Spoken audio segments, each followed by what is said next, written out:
నమస్తే. ఇన్నాళ్ళు నన్ను సపోర్ట్ చేస్తూ, ఎంకరేజ్ చేస్తూ మీ ప్రేమని నాకు అందిస్తున్న ప్రతి ఒక్కరికి కృతజ్ఞతలు. అలాగే ఈ వీడియో కూడా ఖచ్చితంగా మీకు ఉపయోగపడుతుంది. లైక్, షేర్ అండ్ సబ్స్క్రైబ్ చేసి మీ సపోర్ట్‌ని నాకు అందించండి. అలాగే ఈ వీడియో పట్ల మీకున్న అభిప్రాయాన్ని కామెంట్ సెక్షన్‌లో కామెంట్ చేసి తెలియజేయండి. ఇప్పుడు వీడియోని చూద్దాం. సార్, క్రోధినామ సంవత్సరం మొదలైపోయింది. అయితే ఈ నామ సంవత్సరం ఈ క్రోధినామ సంవత్సరం ఎలా ఉంటుంది అనేది ఎంతమంది చెప్తున్నా ఒకంత ప్రిడిక్షన్స్ అయితే కొంత మిశ్రమ ఫలితాలే వస్తూ ఉన్నాయి. మీరైతే ఏం చెప్తారు సార్? మేషరాశి వారికి ఎలా ఉంది అనుకోవచ్చు? ఇప్పుడు అన్ని రాశుల వారికి ఎలా ఉంటుంది, ఏ రాశి వారికి ఎలా ఉంది, ఏ రాశి వారికి ఎంత ఆదాయము, ఎంత వ్యయము, ఎంత రాజపూజ్యము, ఎంత అవమానము, ఇవన్నీ అందరూ ప్రముఖమైన జ్యోతిషులు, పండితులు చాలా మంది అన్ని రకాలుగా చెప్పారు. నా ఉద్దేశం ఏంటంటే, ఎవరికైనా సరే ఇది వస్తుంది, ఈ ఇబ్బంది వస్తుంది, ఈ ప్రాబ్లం వస్తుంది అని ప్రెడిక్ట్ చేసే కన్నా ఈ సంవత్సరం వాళ్ళు ఏం చేస్తే బాగుంటుంది అని చెప్తే బాగుంటుందని అనిపించింది నాకు. సో మేషరాశి 12 రాశుల్లో మొదటి రాశి మేషరాశిని కనుక మనం తీసుకుంటే, ఈ మేషరాశి వాళ్ళకి కానీ మేష లగ్నంలో పుట్టిన వాళ్ళకు కూడా ఇవే ఎఫెక్ట్ ఉంటుంది. ఇదే చేసుకోవచ్చు. ఎందుకంటే మేషరాశికి ఏ ఫలితాలు చెప్పారో మేష లగ్నం ఉన్న వాళ్ళకు కూడా ఆ ఫలితాలు వర్తిస్తాయి. సో మేషరాశిలో అశ్విని, భరణి, కృత్తిక 1వ పాదం ఉంటాయి. అశ్విని 4 పాదాలు, భరణి 4 పాదాలు, కృత్తిక 1వ పాదం మేషరాశిలో ఉంటాయి. ఈ మేషరాశి వాళ్ళు, మేష లగ్నంలో పుట్టిన వాళ్ళు, లేదా మాకు అసలు తెలియదండి మేము నామ నక్షత్రం చూసుకుంటాము అంటే గనక, మేషరాశిలో వచ్చే నామ నక్షత్రాలు వీళ్ళు పేర్లు ఈ అక్షరాలతో మొదలైన వాళ్ళని ఉంటుంది కదా. ఏ అక్షరాలు? సో చూ, చే, చో, లా, లీ, లు, లే, లో, ఆ, ఈ అక్షరాలతో మొదలైన వాళ్ళు. ఇంకా సింపుల్ గా చెప్పాలంటే ఇంగ్లీష్ లో సిఎల్ఏ అక్షరాలతో పేర్లు మొదలయ్యేవాళ్ళు.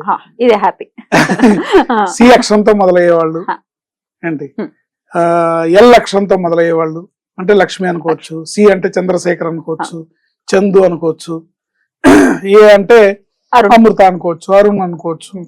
వాళ్ళందరికి కూడా ఈ ఫలితాలు, ఒకవేళ వాళ్ళ పర్టికులర్ గా డేట్ ఆఫ్ బర్త్ తెలియదు, వాళ్ళ రాశి ఏంటో తెలియదు, వాళ్ళ నక్షత్రం ఏంటో తెలియదు అని అనుకున్న వాళ్ళు ఇలా నామ నక్షత్రం చూసుకునే వాళ్ళు ఇట్లా చూసుకోవచ్చు. మేషరాశి వాళ్ళు, మేష లగ్నం వాళ్ళు, నామ నక్షత్రం వాళ్ళు చూసుకోవచ్చు.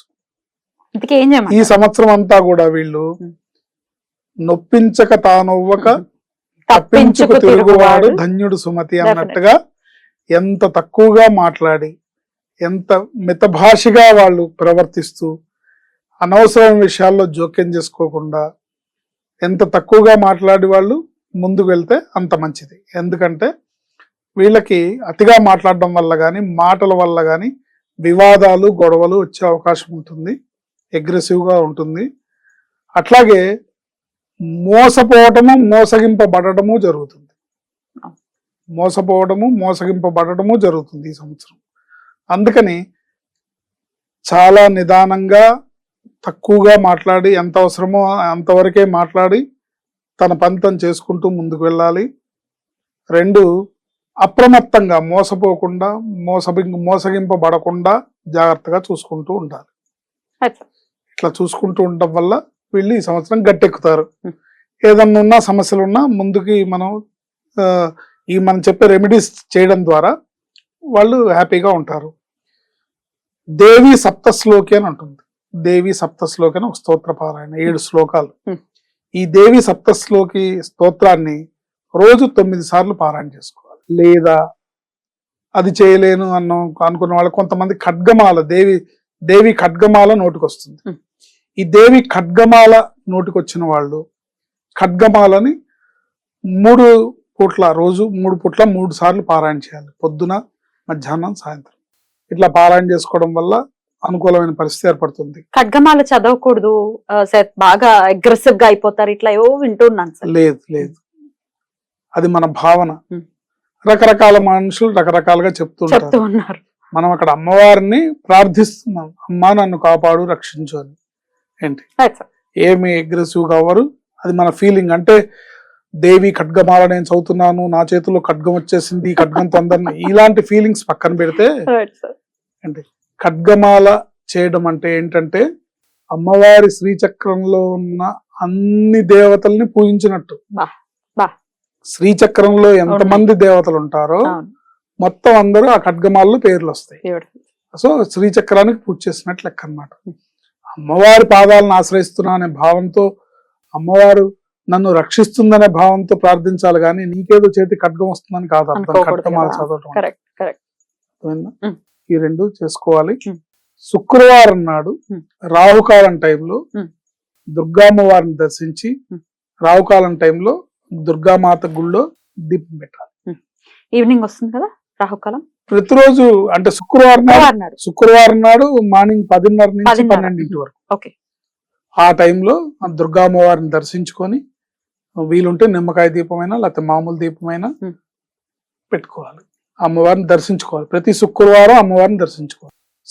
వీలుంటే మీకు సప్తశ్లోకి పారాయణ చేసుకోమన్నాం, అక్కడ కూర్చొని చేసుకోవచ్చు. హా. లేదా ఖడ్గమాల పారాయణ చేయమన్నాం, అక్కడికి కూర్చొని చేసుకోవచ్చు. అమ్మవారి సన్నిధిలో కూర్చొని చేసుకోవచ్చు శుక్రవారం నాడు. కానీ ప్రతిరోజు ఇంట్లో అయితే చేసుకోవాలి. ధనపరంగా వృద్ధిలోకి రావాలి అంటే ఇది ఎక్కువగా మాట్లాడితే వివాదాలు వస్తాయి కాబట్టి ఈ పని చేసుకోవాలి. ఆర్థికాభివృద్ధి జరగాలి, ఇంకా ఆర్థికంగా మేము ఎదగాలి, ఆర్థిక పరంగా ఎక్కడ నష్టపోకూడదు, ఎవరి చేతిలో మోసగింపబడకూడదు. ముఖ్యంగా డబ్బులు ఇస్తే డబ్బులు వచ్చే పరిస్థితి ఉండదు చాలా వరకు. అందుకని చూసి ఇది వచ్చినా రాకపోయినా ఇస్తున్నాను అనుకునే భావంతో ఇవ్వగలిగితే ఇవ్వాలి. లేకపోతే డబ్బు పోగొట్టుకొని ఒక శత్రువుని కూడా సంపాదించుకున్నట్టు అవుతుంది ఖచ్చితంగా. అందుకని ఎవరైతే ఆర్థికాభివృద్ధి కావాలి, ఇతరుల చేతిలో మోసగింపబడకూడదు, ఇతరుల చేతిలో మోసపోకూడదు అనే దృష్టి ఉంటుందో, ఆర్థికాభివృద్ధి కావాలని అందరికీ ఉంటుంది కదా. బట్ ఆసక్తి ఉన్న వాళ్ళు గోమాతకి కిలోంబావు మినుములు ప్రతి ఆదివారం నాడు తినిపించాలి. నానబెట్టిన మినుములు ఆదివారం నాడు తినిపించాలి. తినిపించి అమ్మవారికి గోమాతకి ప్రదక్షిణ చేయాలి. 9 ప్రదక్షిణలు. గోమాతకు ప్రదక్షిణ చేసేటప్పుడు ఉండే శ్లోకం కూడా ఉంటుంది, అది కూడా మనం చెప్పుకుందాం. సర్వదేవమయే దేవి సర్వదేవ్యై రలంకృతే మాతర్ మమాభిలషితం సఫలం కురు నందిని. సర్వదేవమయే దేవి సర్వదేవ్యై రలంకృతే. సకల దేవతలు గోమాతలో కొలువై ఉంటారు. సర్వదేవ్యై రలంకృతే, అందరు దేవతలతో అలంకరింపబడుతుంటుంది.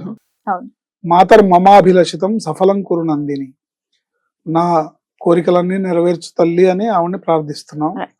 3,000,000 దేవతలు కొలువై ఉండే గోమాతని ప్రార్థించడం వల్ల, 1.5 మినుములు ఆదివారం నాడు మీరు తినిపించడం వల్ల ఆర్థిక పరమైన నష్టాల నుంచి దూరంగా ఉంటాము, ఆర్థిక పరమైన అభివృద్ధిని సంపాదించుకుంటాం.